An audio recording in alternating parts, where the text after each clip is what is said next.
We need to talk.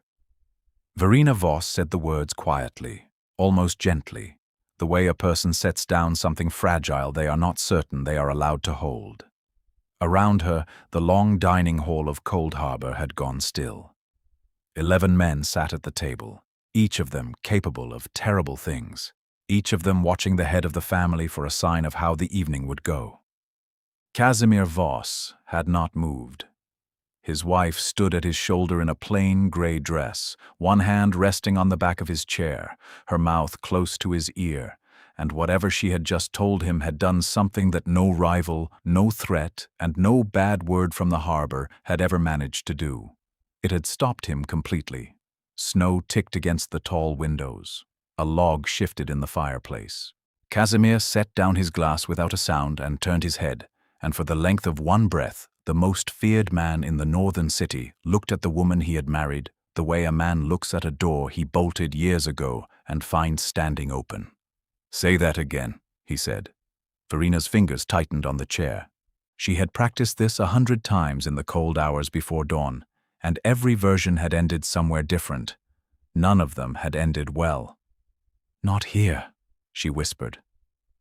To understand how 3 ordinary words could empty the blood from a man like Casimir Voss, you have to go back to the winter he chose a wife he never meant to love, and further still, to a promise he had made over his own future long before she arrived. Casimir had buried his father on a gray morning and his younger brother on a grayer one, and somewhere between those 2 graves he had made himself a promise. The Voss name had been carried by hard men for the better part of 100 years, and it would end clean. It would end with him. This was not only a matter of will. A long illness had taken him in his youth, a fever that had nearly ended him before he was grown, and the quiet physicians who nursed him through it had been careful and certain afterward about what could no longer be. Casimir had listened to the verdict without expression, and in a strange way he had been grateful. A line that could not continue, could not be corrupted. He would be the last of the Voss men, and the last of them would at least be a man who had chosen the ending himself. So when the family council pressed him to marry, to show the other houses a settled man rather than a lone animal, he treated it the way he treated everything, as a problem to be solved at the smallest possible cost. A wife would quiet the council. A wife would sit at the far end of the table at the winter dinners and smile at the right moments. She would not ask about the rooms she was not shown. She would want nothing he could not give, because he would choose a woman who had already learned to expect nothing at all. He found Verena Marsh in a border town 3 hours south, working the early shift in a home for the elderly, changing linens and sitting with people whose families had stopped visiting. She was widowed in every way that mattered. Her first husband, a man named Alden, had married her young, spent 4 years teaching her that she was clumsy and slow and lucky to be tolerated, and then, after she lost the child they had been expecting, had told her plainly that she was an empty house, a place a man came home to and found no one living. He had left her the debts and taken everything else. By the time Casimir's people came asking questions in the town, Verena had learned to move through the world quietly, to keep her hopes small enough to fit inside a biscuit tin she kept above the stove, where she folded away what money she could spare toward a plan she had never said aloud to a living soul. Casimir offered her a contract, not a courtship. Marriage in name. A wing of the house that would be hers alone. No shared bed, no shared life. And, he had added without any change in his voice, no children. A thing that was impossible in any case. She would appear when appearances were required and be otherwise left in peace. In exchange, she would never again lie awake, calculating the difference between the rent and the wages.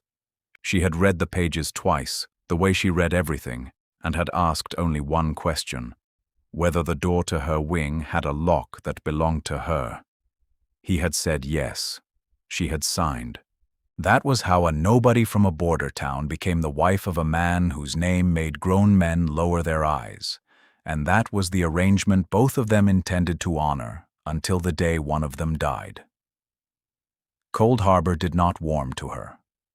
The great house stood above the North Harbor, with its back to the sea, all gray stone and salt-scoured glass, and it ran on the loyalty of people who had known the Voss family for decades. They watched the new wife the way a household watches weather it does not trust. Zora, who had kept the house since Casimir was a boy, was the only one who spoke to her like a person, and even Zora watched. Goran, the wide, silent man who never stood more than a few steps from Casimir, watched most of all, and said the least. And then there was Delphine. Delphine Sarn came from one of the old houses, the kind that measured its worth in bloodlines and behaved as though the Voss family had committed an error that could still be corrected. She had spent 2 years being seen at Casimir's side, at the events where being seen mattered, and she had understood herself to be the settled future the council wanted. When Casimir married a woman who had scrubbed floors for a living, Delphine did not rage. She simply began to appear at Cold Harbor more often, in pale silk and heels never meant for a house above the sea, and she made a study of Verena the way a cat studies a bird it has all afternoon to catch. "She holds a soup spoon like a shovel," Delphine had said once at a winter dinner, not quite softly, and 3 people had laughed before they remembered whose wife they were laughing at. Verena had felt her own hands go cold, felt the old trembling start in her fingers, and had set the spoon down before it could betray her. Across the table, Casimir had watched the whole small cruelty without expression and had said nothing, and Verena had understood that she was on her own inside these walls. It might have stayed that way. A cold marriage in a cold house, 2 people orbiting each other at a careful distance, a contract honored to the letter and never once warmed. It might have stayed that way, except that on her 9th night at Cold Harbor, Verena heard the crying. She had been unable to sleep. She had gone down the servants' stair for warm milk, because after 20 years of other people's houses, her feet still found the servants' stair before the grand one, and she had taken a wrong turn in the dark and found herself in a part of the house she had never been shown. A corridor with the cold, unused smell of rooms kept closed. A single door at the end of it, with a line of light beneath. And behind the door, so quiet that she almost mistook it for the wind off the water, a child was crying. Not loudly. That was the worst of it. It was the careful, swallowed crying of someone who had learned that no one was coming and had stopped expecting to be heard. Verena stood in the dark corridor of a house full of dangerous men in a wing that no one had mentioned to her, listening to a sound that the contract she had signed said nothing about at all. Then, from behind her, a low voice said, "You are not supposed to be here." Verena turned. Goran filled the mouth of the corridor, a lamp in one wide hand, and behind the lamp his face gave away nothing. "There is a child in this house," she said. It was not a question. Goran did not answer. He did not have to. Somewhere in the great cold structure of Cold Harbor, another door opened, and a moment later Casimir Voss came down the corridor in his shirt sleeves, and the temperature of the air seemed to drop with him. "Go back to your wing," he said. "Whose child is that?" "That is not your concern. It was never part of what you agreed to." Verena should have gone. Every instinct built over 4 years of marriage to Alden and a lifetime of being tolerated in rooms that were never hers told her to lower her eyes, apologize, and disappear up the stair. Instead, she heard herself say, "He has stopped crying loudly. Do you know what that means? It means he has decided no one is coming. Children only cry quietly once they have given up on being heard." For a moment, no one spoke. Casimir looked at her as though she had said something in a language he had not expected her to know. His name was Emrys, and he was 6 years old, and he was the son of Nikolai, the younger brother Casimir had buried on the grayer morning. Nikolai and the boy's mother had died on the same night, in the same violence that had made Casimir promise the Voss line would end clean, and the boy had come to Cold Harbor with nothing but a small carved sparrow with one crooked wing, a thing his father had whittled for him, which he would not let anyone take from his hand. In the months since, Emrys had not spoken a single word. not to the household, not to the specialists Casimir paid to visit, not to Casimir, who could not look at the boy for long without seeing his brother's face, and who had begun quietly to arrange the child's life so that their paths almost never crossed. The household had its explanations. The boy was broken. The boy was slow. The boy was stubborn, willful, spoiled by grief, and best left to grow out of it. Dr. Soren Kessler, the gentle specialist who visited most weeks, spoke of shock and time and a great deal that never seemed to change anything. And Delphine, on the rare occasions she acknowledged the child at all, had a habit of calling him the little ghost, as though he were a draft the house would eventually seal out. Verena listened to all of this over the days that followed, gathering it the way she gathered everything, in pieces, quietly, while dusting shelves she had not been asked to dust, and lingering in doorways she had not been invited through. And the more she gathered, the more certain she became that every person in the house was reading the same page and reading it wrong. She said as much to Casimir on a grey afternoon in the study when he made the mistake of asking her coldly whether she intended to keep interfering in matters that did not belong to her. "He is not refusing to speak," she said. "He is waiting to be safe enough too. Those are not the same thing, and everyone in this house is treating them as if they are." Casimir's eyes sharpened, the way they did when a man across a table said something he had not accounted for. "You have known him for a matter of days. I know that Dr. Soren sits directly in front of him and asks him questions and waits, and that the boy stares at the door the entire time. I know that your housekeeper leaves his meals and takes them away barely touched, and that no one has thought to notice he eats more on the days it rains, because the rain is louder than the house and he does not feel watched. I know he keeps that little bird in his fist even in his sleep, and that not one person here has asked him about it, because you have all decided he cannot answer, so there is no point in asking." She stopped, aware that her voice had risen, aware of the danger of it. He is not a ghost. He is a child who has been handled and studied and managed, and never once simply left the way out open. The study was very quiet. "And you believe you can do better than the people I pay?" Casimir said. "No," Verena said. "I believe I can frighten him less. That is not the same as fixing him. It is only where you have to start." He studied her for a long moment, and she made herself hold his gaze, though it cost her.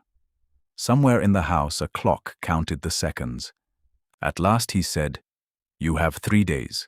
If he is no better, you will leave the matter to the people who understand it, and you will not raise it again." It was not kindness. It was a man testing the edge of a claim to see if it would hold weight. But Verena had learned long ago to take whatever door was opened, however narrow. "I will need things," she said. "Name them." "No one else in the room. No doctor watching, no one telling him to talk, and your word that whatever he does in those 3 days, no one punishes him for it afterward." Casimir's jaw moved slightly. "You would put that last one in a contract if I let you." "You already know I would," she said. The nursery at Cold Harbor was a beautiful, terrible room. Everything in it was correct. There were shelves of untouched toys arranged by size, a rug woven with ships, a tall window barred against the drop to the sea. It had been furnished by people with money and no memory of being small, and it felt, Verena thought as she stepped inside, exactly like a room built to hold a child rather than to belong to one. Emrys sat on the floor in the far corner, his back against the wall so that he could see the door. The carved sparrow closed in one small fist. He did not look at her when she came in. He had learned that looking invited things. Verena did not go to him. She did not kneel in front of him with her face arranged into softness, the way the doctors did. She did not say his name in the low, careful voice adults used on him like a hand on a leash. Instead, she left the door standing open behind her, all the way open, so that the empty corridor showed, and then she sat down on the floor near the middle of the room with her back to the boy, facing the door herself, as though she too wanted to keep an eye on the way out. "That is a good corner," she said, to the room in general. You can see everything from there. I always liked the corner too. Emrys said nothing. She had not expected him to. She had brought a heel of fresh bread wrapped in a cloth and a small pot of honey because she had noticed the plates that came back from his room, and she had noticed which things vanished and which were left. She unwrapped the bread without ceremony, tore a piece for herself, spread a little honey on it, and ate it slowly, saying nothing at all. After a while she tore a second piece, spread it the same way, and set it on the open cloth on the floor, roughly halfway between them. Not offered, not held out, only put down, where it could be reached or ignored. I burned the first loaf this morning, she told the door. Filled the whole kitchen with smoke. Your Zora looked at me like I had set fire to the sea. She tore another piece for herself.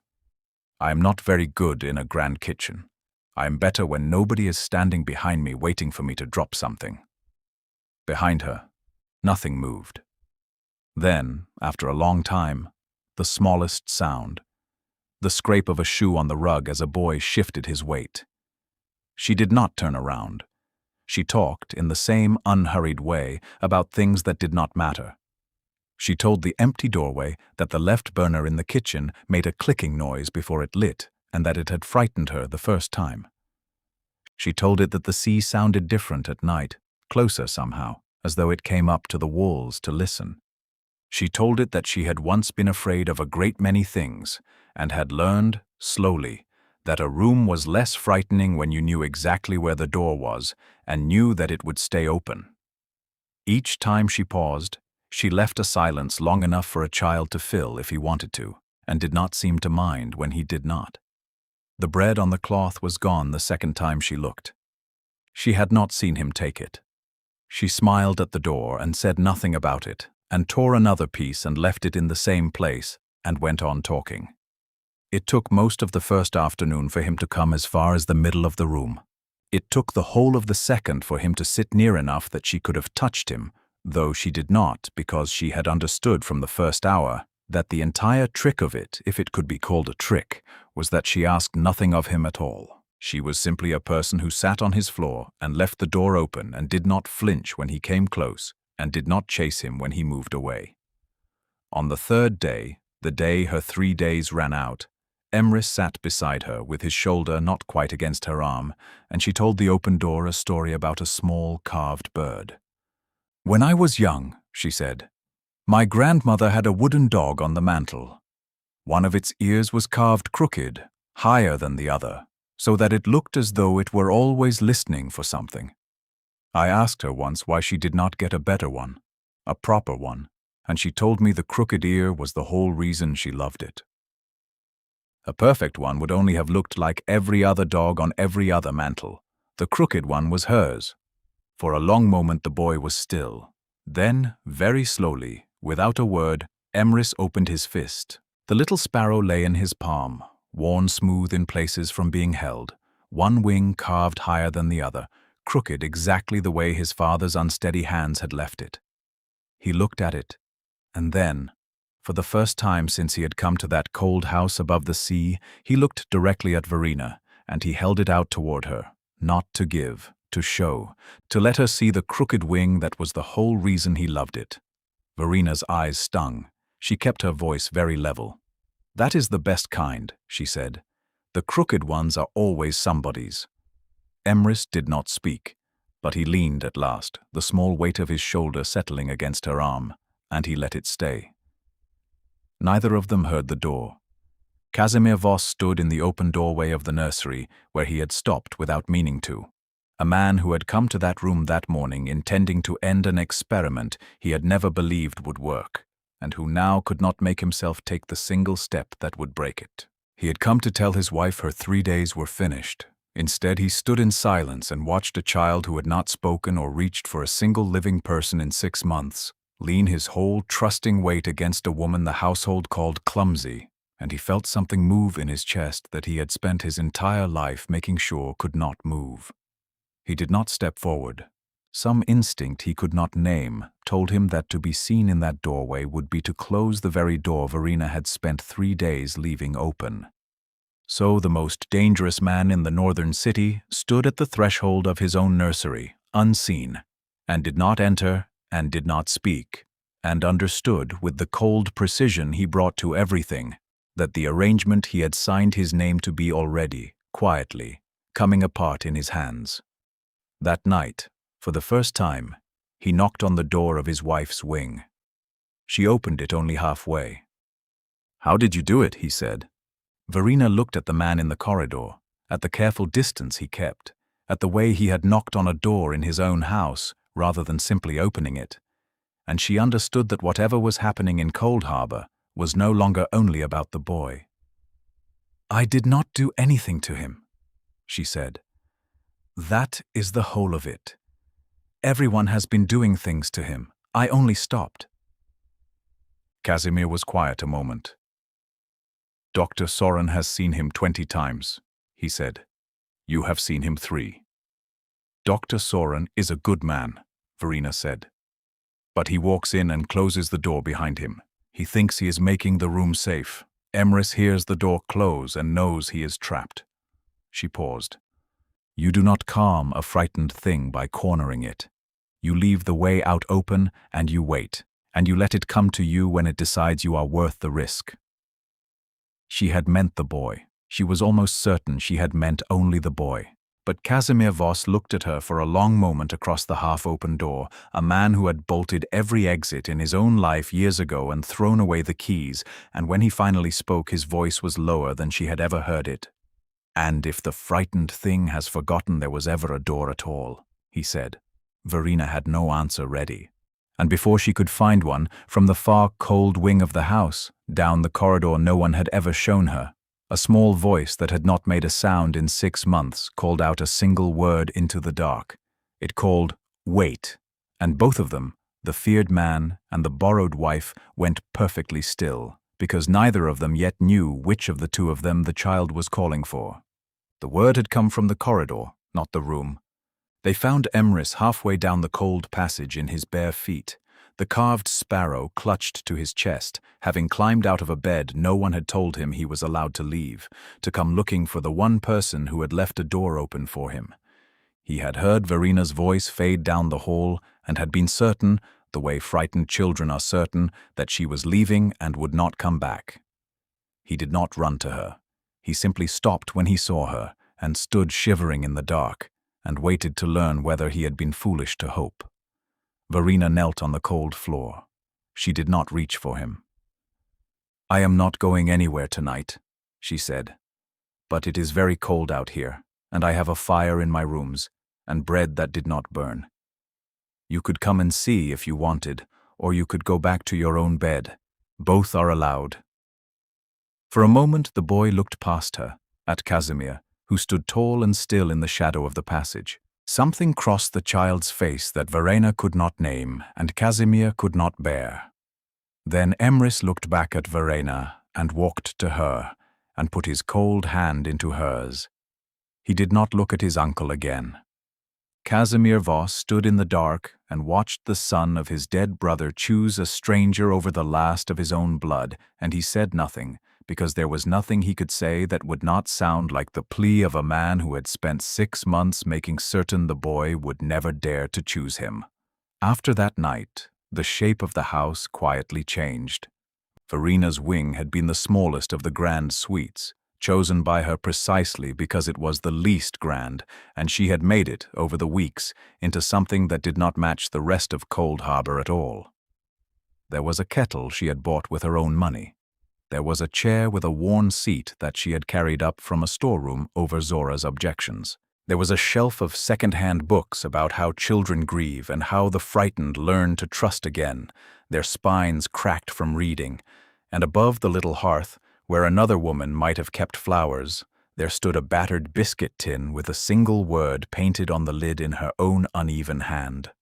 The word was harbor. Emrys took to spending his days there. He would appear at her door in the mornings, sparrow in fist, and settle on the worn rug near the fire while she moved about. And some days he said a word or two, and most days he said nothing at all. And Verena treated both exactly the same. She baked. The smell of warm bread began to reach down the cold corridors of the house, and people who had worked at Cold Harbor for 20 years found themselves drifting toward a wing they had no real reason to visit. Casimir tried, at first, to manage it the way he managed everything. He offered her a title. Governess, with a salary to match, paid monthly, the figure written on a card and slid across the study desk. Verena read the number and pushed the card back. "I am not looking after him for money," she said. "The day it becomes a job, he will feel it. Children always feel it."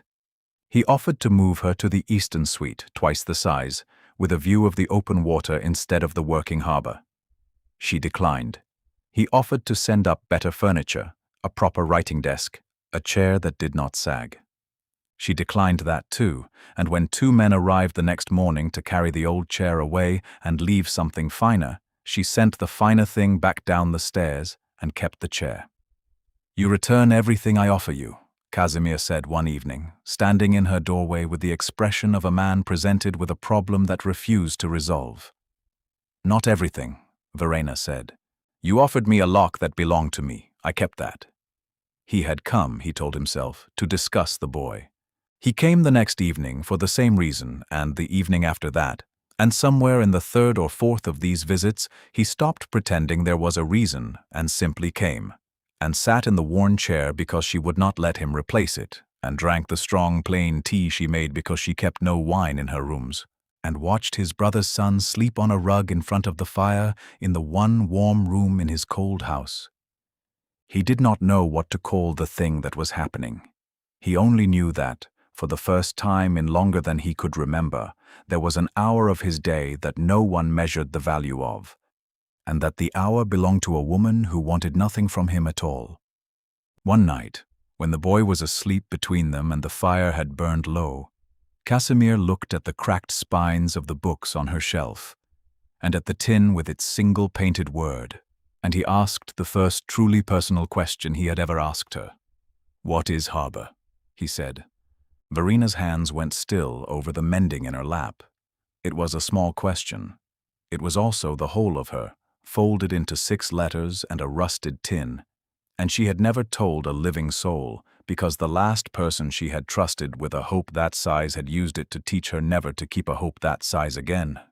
She looked at the sleeping child, and at the dangerous, careful man in the bad chair who had thought to ask, and she decided, for reasons she did not entirely understand, to answer him. "Harbor," she said, "is a place that does not exist yet." When she was young, she told him, before Olden, before the border town, she had spent 2 years working in a home for children who had been taken out of bad houses.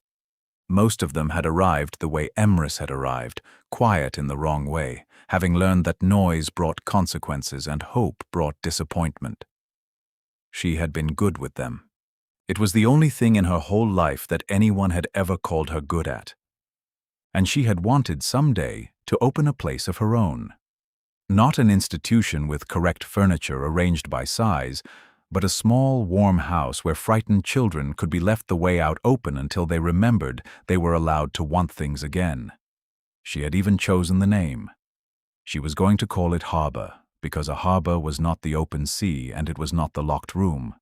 It was the safe place in between, the place you could rest inside and still leave from whenever you were ready.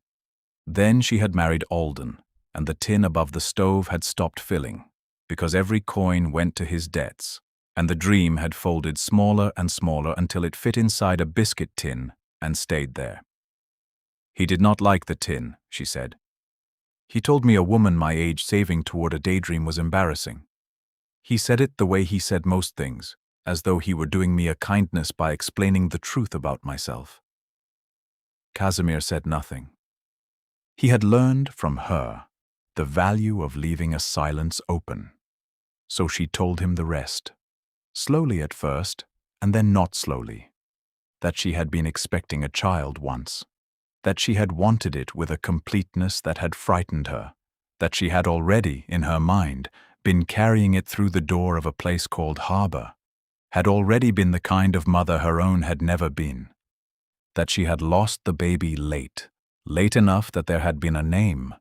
That in the grey weeks afterward, when she could barely lift her own hands, Alden had stood in the doorway of their room and told her, in his gentle and reasonable voice, that perhaps it was for the best, that she was not really built for it, that she was an empty house, a place a man came home to and found no one living inside. The cruelest part, she said, was never that he said it. It was that I believed him. For 4 years I believed him. And even now, on the bad nights, I hear that reasonable voice explaining me to myself, and my hands begin to shake as though the whole world is standing behind me waiting to watch me fail. She looked down at her own steady fingers.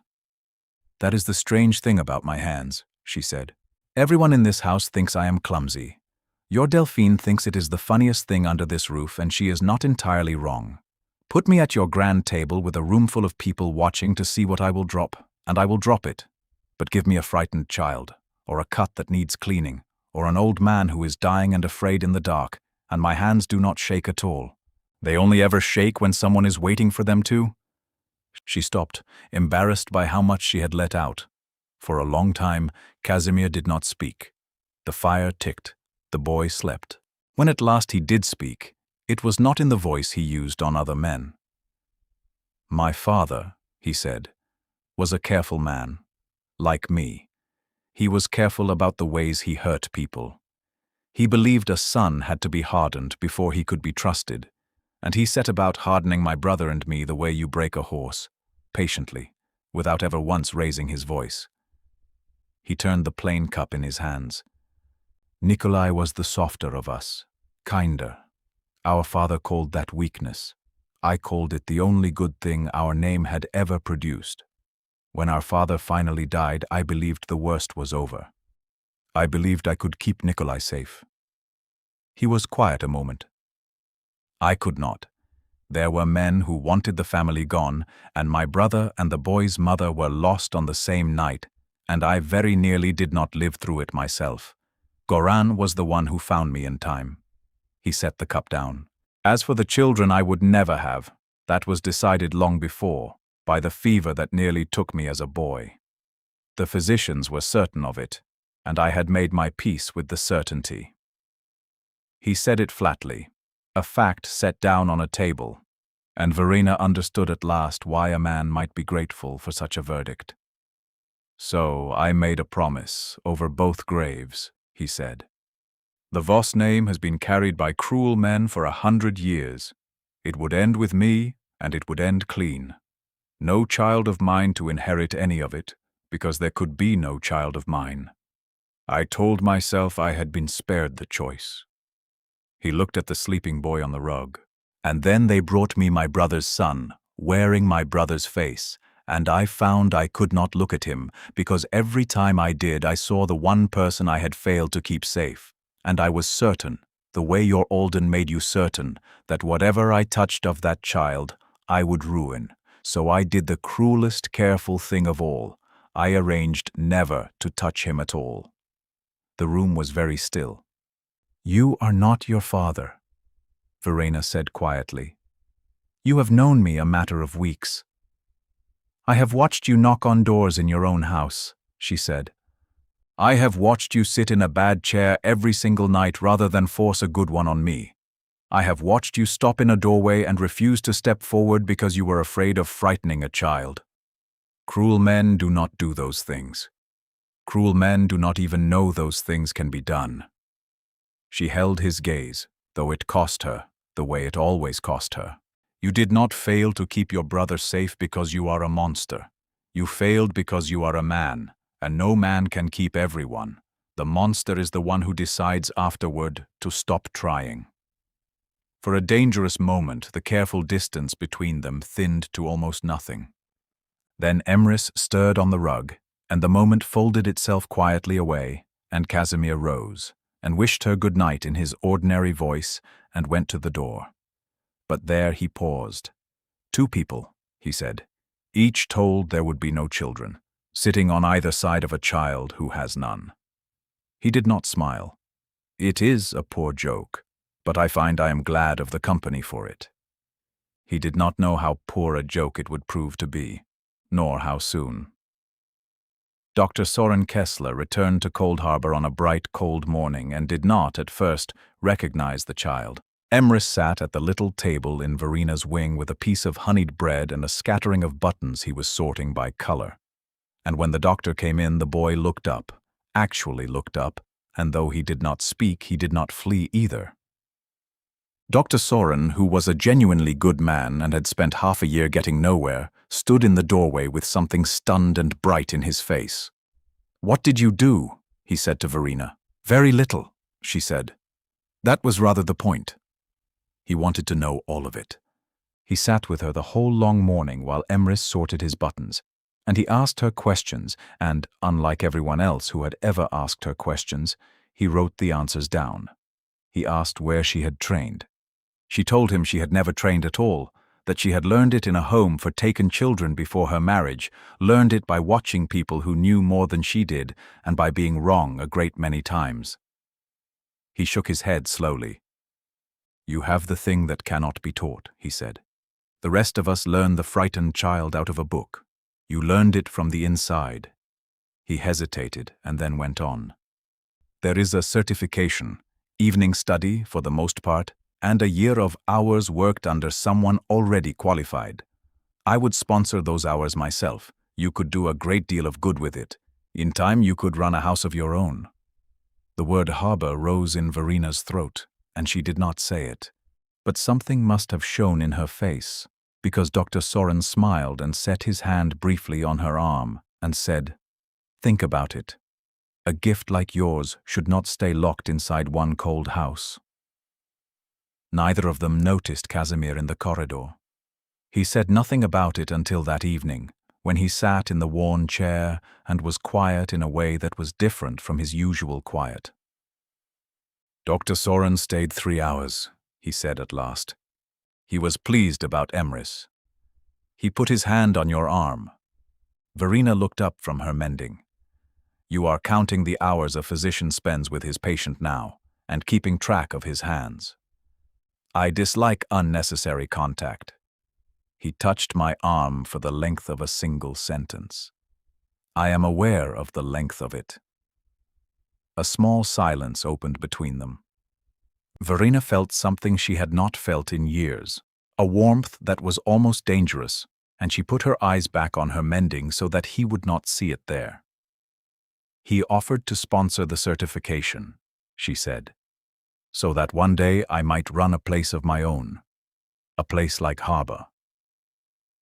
Casimir was quiet a moment, and when he spoke the jealousy had gone out of his voice, and something harder to carry had taken its place. "And will you take it?" "I do not know," she said honestly.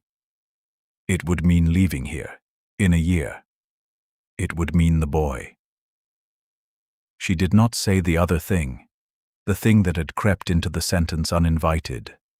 "It would mean leaving you. I have wanted it my whole life. I did not expect to have to weigh it against anything." The trouble, when it came wearing pale silk. Delphine found her 2 days later on the harbor terrace, where Verina had taken Emrys to watch the boats work the grey water, and she arranged herself against the stone rail with the ease of a woman who had once expected the whole house to belong to her. "You have made yourself very useful," Delphine said, watching the boy. "The little ghost eats now.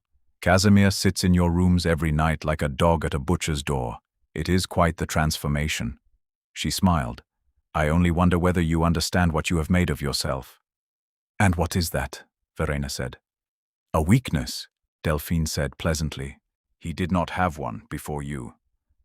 A man in his position with nothing he cannot bear to lose is a very difficult man to move. But a man with a wife he has begun to care for and a child he has begun to want, well, people notice these things. People who are not nearly as fond of Casimir as I am.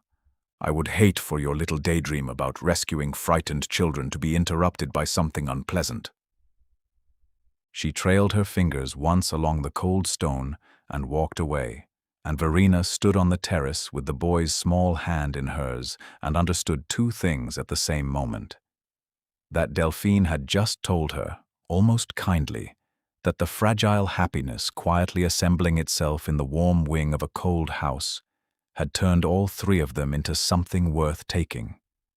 And that somewhere out beyond the grey water, someone had already begun to watch. Cold Harbor opened its doors to the old houses on the last hard night of winter. It was a truce, dressed as a party. The great hall that had stood cold for years blazed with light, and the families who measured their worth in bloodlines arrived in furs and old jewelry to take the measure of the man they still did not entirely trust, and the wife they did not understand at all. Casimir moved among them the way he moved through everything, without hurry, and rooms grew quieter before he reached them. Verena stood near the tall windows in a plain grey dress that Delphine had already described, loudly, as brave. Delphine had planned the evening the way a general plans a small, clean war. She waited until the hall was full, until the wine had loosened the guests into an audience, and then she had a nervous footman bring the child down. Emrys appeared at the foot of the great stair in his good clothes, the carved sparrow hidden in his fist, blinking at a sea of strangers and light and noise. He had never been shown to the old houses. He had been kept, as Casimir kept everything he could not bear to lose, out of sight. Now he stood exposed at the edge of a roaring room, and Delphine's clear voice carried across it. "There he is, the little Voss heir. Do say something for us, child." The hall turned to look, and Emrys, 6 years old and drowning, did what frightened things do when they are cornered.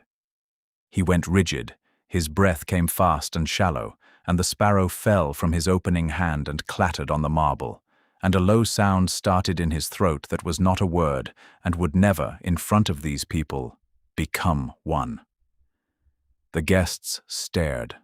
Someone laughed, the careful, cruel laugh of people who have decided a thing is beneath them. Verena, near the windows, felt the old ice climb her arms, felt every eye that had ever waited for her to fail, and her hand, reaching without thinking for the glass on the sill beside her, knocked it. It fell and broke, bright and loud, and now the room had two things to look at, the frozen child and the clumsy wife, and Delphine's smile was a small, perfect blade. For one heartbeat, Verena was back in Alden's dining room with a broken plate in her hands and a reasonable voice explaining her to the guests. Then she looked at the boy, and her hands went still. She did not hurry. She crossed the great hall slowly, past the furs and the jewelry and the waiting laughter, and she did not go to Emrys and seize him the way the whole room expected. She stopped a little distance from him, and she knelt, and she picked the fallen sparrow up off the marble and turned it over so its crooked wing caught the light. And she said, in a voice pitched for one person and not for the crowd, "There you are. I have got him. He is right here. You do not have to say anything at all. You only have to breathe with me, and when you are ready, we will walk out the way we came in. The door is right behind you. It has been open the whole time." The hall had gone silent enough to hear the fire. The boy's breathing caught and slowed and caught again, and slowly, slowly matched hers. He took the sparrow from her open palm. And then, in front of every old house in the northern city, the child the household had called broken reached out and put his hand in the hand of the woman they had all just watched break a glass. Verena rose, the boy against her side, and turned to the room. She did not raise her voice. She had learned long ago that you do not have to. "You have been watching all evening to see what I would drop," she said. "I did drop it. I nearly always do when a room is waiting for it. My first husband used to invite people to dinner for exactly that reason." She let that sit. "But a frightened child is not a wineglass. And when something living is afraid, my hands are the steadiest in any room I stand in. So you may keep watching the glassware, if that is what interests you. I will keep watching the ones who cannot ask for help." She looked once at Delphine. "It is a matter of what a person decides is worth their attention." No one laughed. Casimir had not moved to help her. He had understood in the first moment that to cross the room would be to take it from her, and he had made himself stand still and let her have it. And now he watched the old houses look at his wife with something none of them had walked in wearing. Respect, and beneath it, the beginning of fear. Not fear of a maid who dropped things, fear of a woman who could not be embarrassed out of the room. Later, when the guests had gone, he found her in the quiet hall. "You could have warned me you meant to say all that," he said. "I did not know I meant to," she said, "until the room told me it expected me to be ashamed." Across the emptying hall, Delphine watched them from the doorway, and the small, perfect blade of her smile was gone, and what had replaced it was patient and cold, and did not intend to lose twice. The closeness, when it came at last, did not come in a bedroom. It came in the small hours of a cold morning, on the floor of the boys' room, with the two of them on either side of a nightmare. Emrys woke screaming a little past 3. It was the first true night terror since Verena had come, and it undid all the careful daytime calm in an instant.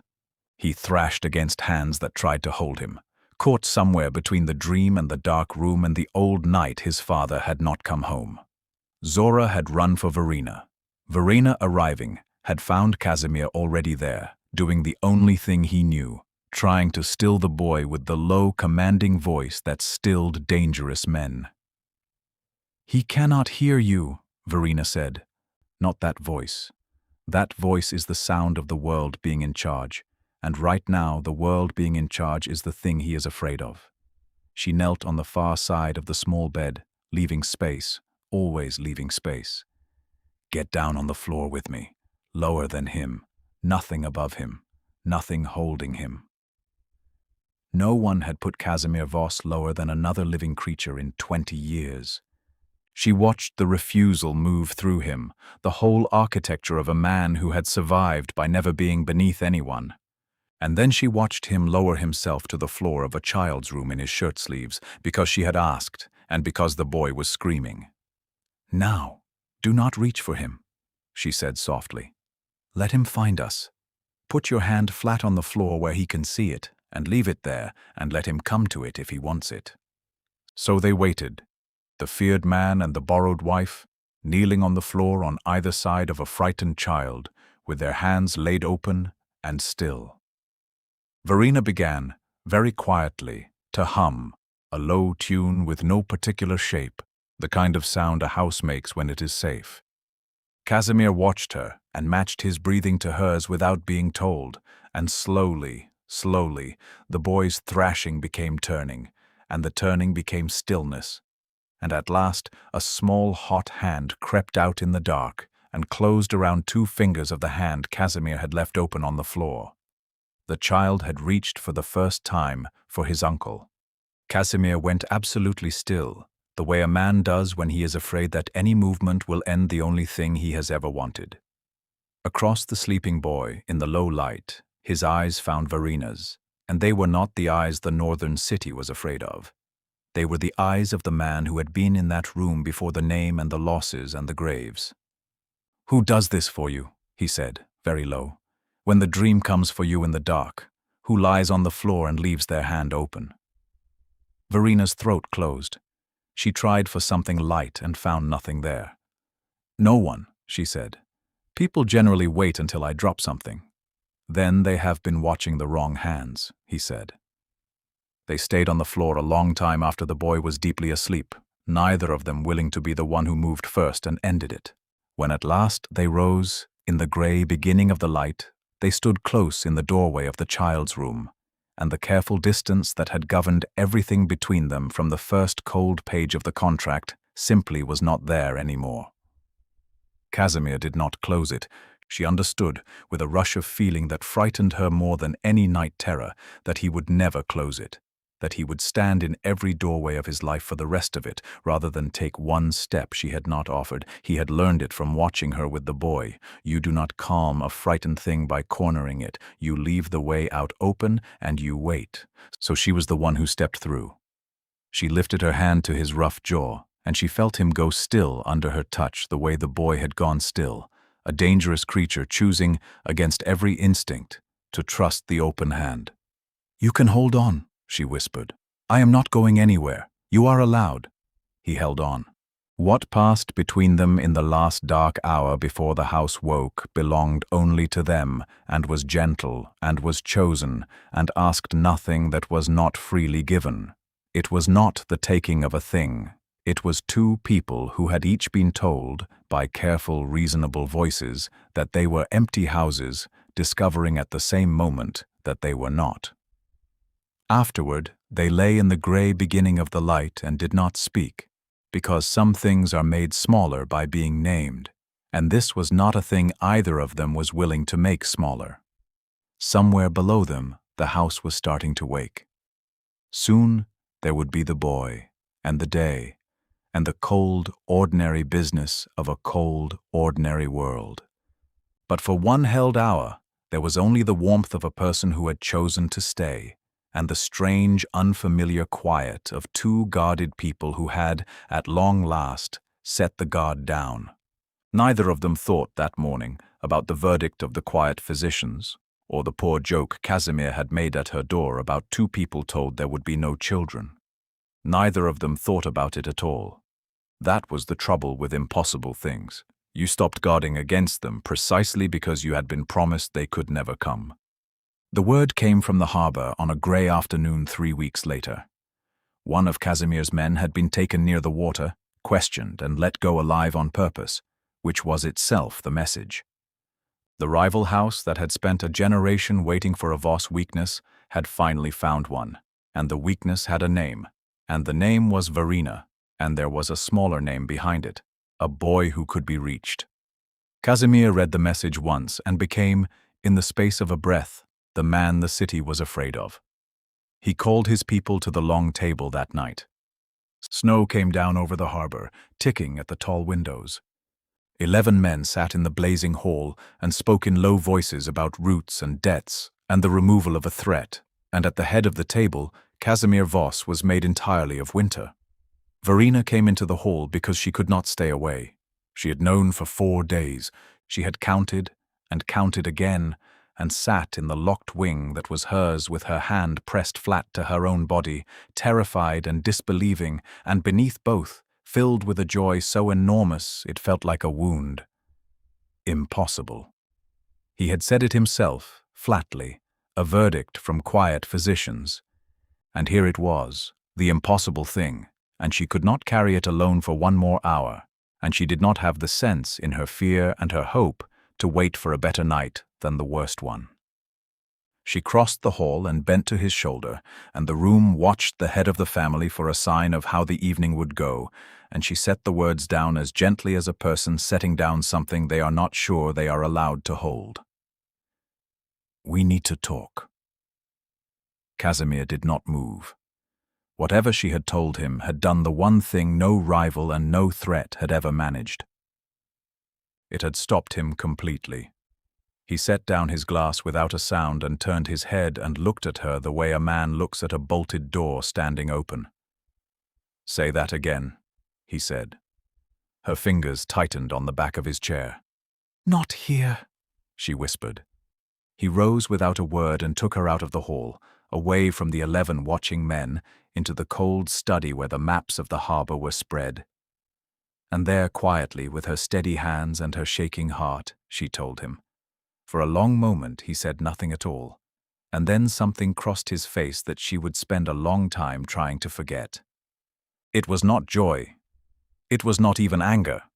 It was fear, vast and total, and beneath the fear, gone almost before it appeared, one terrible flickering instant of a colder question. The involuntary arithmetic of a suspicious man told that an impossible thing had happened in his own house. He mastered it at once. He would swear later that he had never truly doubted her, and it would even be true. But she had seen the flicker, and a woman who had spent 4 years being explained to herself by a gentle, reasonable voice knew exactly what it looked like when a man's first thought about her was a sum that did not add up. "How?" he said. It was the wrong word. He knew it was the wrong word the instant it left him. "I do not know how," Verena said, and her voice was very quiet. "The physicians were certain. You were certain. I only know what is true." And then the fear took him, and the fear made him do the thing he had spent his whole life doing, the thing his father had taught him in a cold house and the world had only ever confirmed. He reached for control the way a drowning man reaches for anything at all. "You will not leave your wing," he said. "Not the house, not the grounds. I will double the men at the eastern wall. Dr. Soren will come to you here, no appointments outside, nothing that can be watched or timed. The boy will be moved to the inner rooms. No one is to know your condition. No one, do you understand? And a thing like this in a house like mine is a knife with your name on the handle." He was already moving, already deciding, already arranging her life the way he arranged everything he could not bear to lose. "You will be safe. I will make you safe." "Stop," Verena said. He did not hear her. Men like him never heard the first time. He was naming guards and closing doors and building, out of his terror and his love, a beautiful, reasonable cage. "Casimir," she said, "stop. Look at what you are doing." He stopped. "You have watched me for months," she said, and her steady hands were pressed flat against her body, over the impossible thing they were both so afraid of. "You watched me kneel on the floor of that nursery and leave the door open until a frightened child decided for himself that I was safe. You told me you had learned it. You stood in doorways. You knocked. You sat in a bad chair every night rather than force a good one on me. And now, the first time you are truly afraid, you have taken every door in this house and bolted it, and you have decided all of it without once asking me what I want, because a frightened man does exactly what a frightened child does. He corners the thing he loves so it cannot get away from him." "I'm trying to keep you alive," he said, and his voice cracked on it. "That is what every man who ever caged me said," she answered. "Alden said it more gently, but he said it. Their reason is always the best reason. Their fear is always the most urgent. Their decision is always the one that gets to skip the asking." Her eyes filled and she let them. "You saw a sum that did not add up, and for 1 second, Casimir, you wondered. And then you decided the safest thing was to lock the impossible woman in a warm room and manage her. You did not ask me to stay.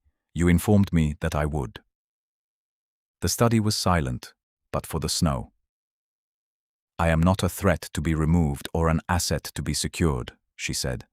"I am your wife, and I am frightened, and I came to you tonight with the most impossible good news either of us will ever have. And you answered it with guards." She took the key to the one door in that whole cold house that had ever truly been hers, and she set it down on the maps. "I am leaving, not because of the men at the harbor, because I have already lived once in a house where a reasonable man made all my choices for my own good, and I promised myself I would sooner sleep in the street than do it again." "You are carrying my child," he said.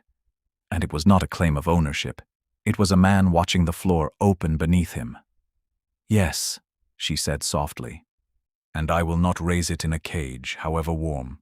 I will not teach it that love is the thing that decides where you are allowed to stand." She walked to the door. He did not stop her. Every instinct in his body strained to bolt it, to call Goran, to make her safe by force, and he stood in the middle of his cold study with the maps of the harbor spread around him and did not move, because the only thing he had left to give her was the one thing he had never once been able to give anyone. He let her choose. She stopped at the threshold. "Do not send the boy after me," she said without turning around. "Do not use him. He has been used enough." "I know," Casimir said. His voice was barely a voice. "I taught him that love was not a leash. I will not make a liar of myself now." And Verena walked out of Cold Harbor into the falling snow, carrying the impossible thing, and behind her the most dangerous man in the northern city sat down slowly at his empty table, alone with 11 maps and no one left to protect. She took the certification. Dr. Soren, who asked no questions when she arrived at his clinic with a single bag and a locked jaw, sponsored her hours as he had promised, and found her a room above a bakery near the old market, small and clean and warm from the ovens below, with a window that looked over a courtyard where the neighborhood cats held their councils. It was not Cold Harbor. It had no grand cold corridors and no view of the open sea. It had a lock on the door that belonged to her, and it was the first place in a long time that was only and entirely hers. She worked. She was good at it, better than good, and the work did not care whether her hands shook at grand tables because the work was frightened children, and her hands never shook for them. Word spread the way it does. A family whose son had not slept through a night in a year. A girl who flinched from every raised hand. Verena sat on their floors and left their doors open and waited, and the tin of savings above her new hearth, the one that still said harbor in her own uneven hand, began, slowly, to fill again. She did not answer the one message Casimir sent, the morning after she left. She read it every night for a week. I watched you leave a door open for a frightened child until he chose to walk through it, it said, and the first time I was afraid, I bolted every door in the house and called it love. It was not love. It was the thing that was done to me, wearing love's coat. Your things are here whenever you want them. Your money is with Zora. I will not come to you, and I will not send the boy, and I will not send another word unless you ask. Whatever you decide, the impossible thing you are carrying will never once, as long as I am alive, be made to feel that it must earn the right to exist. She did not answer it, but she did not delete it either. At Cold Harbor, the boy stopped speaking. It was quiet at first, the way it had been quiet the first time, the words simply drying up, and then it was the sparrow carried from room to room in a closed fist, and then it was Emrys sitting at the eastern gate in the cold each evening at the hour Verena used to walk him in from the terrace, watching the road, waiting for a grey figure who did not come. Zora wept in the kitchen. Dr. Soren, who saw both households now and kept the secret of it, said the word grief and the word regression and a great many other words, and none of them changed the small shape at the gate. The weeks went by. The hard ice let go of the harbor a little at a time, and still the boy took his place at the gate each evening as the light failed. Casimir did not photograph it. He did not write to Verena that the boy was fading. He understood exactly what such a message would be. A knife with the child's name on the handle, the last and cruelest kind of leverage, and he had promised her at a threshold in the snow that he would not make a liar of himself. So he did the hardest thing he had ever done, which was nothing. He did not use the one weapon that would certainly have worked. Instead, he sat with the boy at the eastern gate in the evenings, the two of them wrapped against the cold, the last of the Voss men and the smallest, waiting together for someone neither of them would call. I did to her what our father did to us, he said once, to the silent child, because there was no one else on earth he could say it to. I saw something I could not bear to lose, and I tried to keep it by taking away its choices. That is not how you keep a thing, Emrys. She taught us both that. I am only sorry I learned it too late to spare you the cost of it. The boy leaned against him in the cold. It was not forgiveness. It was closer to company. One evening near the end of a hard week, Emrys was not in his room, and he was not at the gate. And for the length of one white terror, Casimir Voss knew what it was to have the floor open all the way. They found him a mile down the harbor road in the dark, in his coat and his good shoes, walking, the sparrow in his fist, having decided in the enormous, simple logic of a grieving child that if no one would take him to Verena, then he would simply go himself. Casimir carried him home against his chest, the small cold weight of him, the crooked wooden bird pressed between them, and somewhere on that dark road, the last careful wall inside him came down for good. He did not send word to Verena that the boy had run. He would not turn even this into a summons. He went to her himself. He came to the bakery on a thin blue evening in the first raw days of spring, alone, no guards on the street below, and no car idling at the corner. A man who could command half the city standing in a narrow stairwell that smelled of bread, holding nothing in his hands. He did not open the door, though it was not locked against him. He knocked, and he waited, and when she opened it, he stayed exactly where he was, on the wrong side of the threshold, in the cold. Emrys tried to walk here, he said. A mile down the harbor road in the dark, in his good shoes. We found him in time. He is safe, he is with Zora, and I did not come to tell you that so it would move you. I came to tell you because you would want to know, and then I will go, if you tell me to go. He stopped. I have not come to bring you back. I have no right to bring you anywhere. I came to stand outside a door and ask, which is the thing I should have learned to do before I ever bolted one. Verena looked at him a long moment. He was thinner. There was gray at his temple that had not been there. And he was standing in the cold stairwell of a bakery, waiting, actually waiting, for a woman he could have carried out of any room in the city to decide whether he was allowed to come in from the cold. Say the thing you came to say, she said. All of it, out there where you cannot arrange the room. So he said it, from the wrong side of the threshold, with the smell of bread rising between them. I loved you before I let myself know the word for it, he said. I loved the way a child who trusted no one on earth trusted you before I understood why. I loved that you returned everything I offered you and kept only the lock. I loved that you built a warm room in the coldest house I own, and made it a place my own name did not walk into ahead of me. And when you told me the impossible thing, I did the one thing I swore I would never do. I was afraid and I reached for the leash, because a frightened man reaches for the thing his hands already know. For 1 second, I let a cruel arithmetic into my head, and you saw it, and I will carry the look on your face for the rest of my life. He did not step forward. I am not asking you to call that protection. It was not protection. It was fear with a kinder name, and you were right to walk out of it. And I would rather stand in this cold stairwell for the rest of my life than ever make you feel again that you must earn the right to your own choices. Verena's eyes were full. She did not wipe them. Then we do it in writing, she said, because I trust paper on the nights I cannot trust anyone's fear, including my own. Write the terms, he said at once. Write all of them. I will sign whatever you set down and mean every line of it.